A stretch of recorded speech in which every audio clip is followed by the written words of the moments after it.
Okay, so I want to refine my lights, my environment a little bit. And the first thing I'm going to do is I don't like how close the ball is to the back of my seamless. So I'm just going to take a different view for a minute here.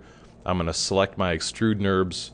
While I'm here, I'll rename this seamless so that it makes sense. And I'll collapse it so I don't see the spline. And I'll pull back just a little bit. I'm going to slide that back in space just a little bit.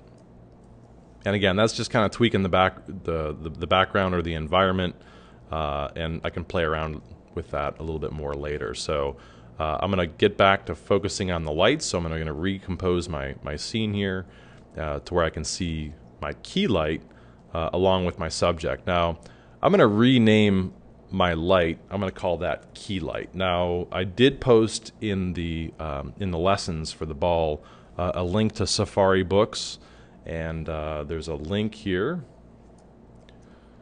inside the lessons folder called Staging and Lighting, and there's a link to Safari books online. There's a really great book in here about digital lighting. If you don't have any experience reading about lighting strategies and light theory, there's some really great stuff here. I did point out some of the key concepts if you want to reinforce some of this information.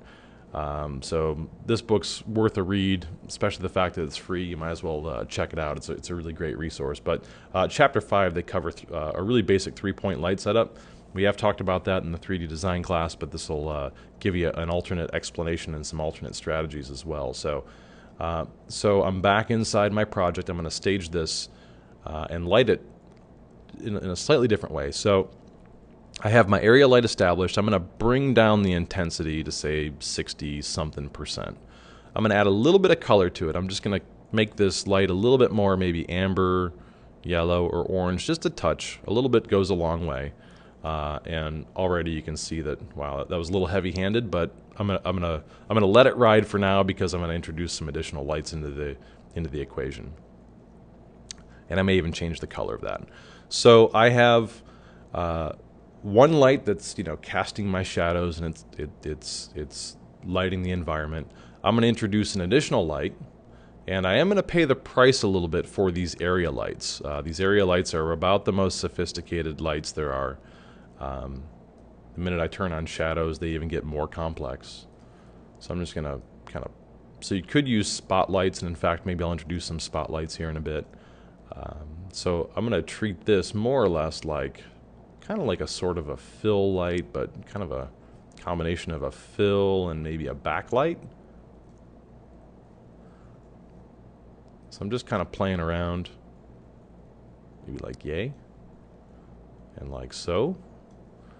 And with that light selected, I'm going to bump its intensity way down, but I'm going to set its light to something like blue, a little bit of blue. And let's see how that affects our environment.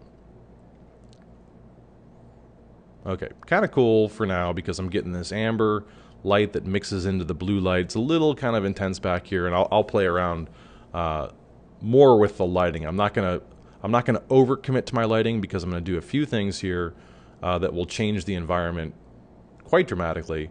The first thing is I'm just gonna experiment with one more light, and this will be more of an even fill light. So I'm gonna create an area light. I'll take that light, move it up, and I'll rotate it so it's pointing directly down at the subject, and I'll make it much bigger. And because it's so big, I'll move it up just a bit, and I definitely want to take some of that intensity down. I'll call this fill. It's kind of in a strange place directly overhead, but I'll bring that way down and give that a render and see what that does for the environment. I can live with that. It's really kind of softening up the shadows. That shadow's a little too long for my taste, so I'm going to want to pick up my my fill light here in a bit. But this lighting kind of looks, much better than the default lighting. So I got this roughly lit, roughly staged. I don't like the way that the background looks, the black background, even though we're gonna come way in on this during the animation. We may not see it, but just in case, I'm going to introduce a sky into the equation. So I can get that from the same place where I got lights. I'll introduce a sky, and just for good measure, I'm going to create another material. I'll call that material sky, and I'll go find a nice light blue for the sky. That'll do. Just a real simple blue for the sky. And might be a little too intense, but I'll worry about that in a short bit. So I think I was a little too heavy-handed with the amber yellow or looks almost like a brown light, but I'll get back to that here in a short bit. Again, I don't want to overthink my lighting at this point. I just wanted something other than the default light. I'm getting some strange artifacts here from my area lights, but I'll get back to that and tweak that as well. But that gives me a little bit more information that I want to work with here, and now I'll get back to staging my animation, maybe throw a few objects in and figure out what the path of the animation is going to be, and I'll do that in the next presentation.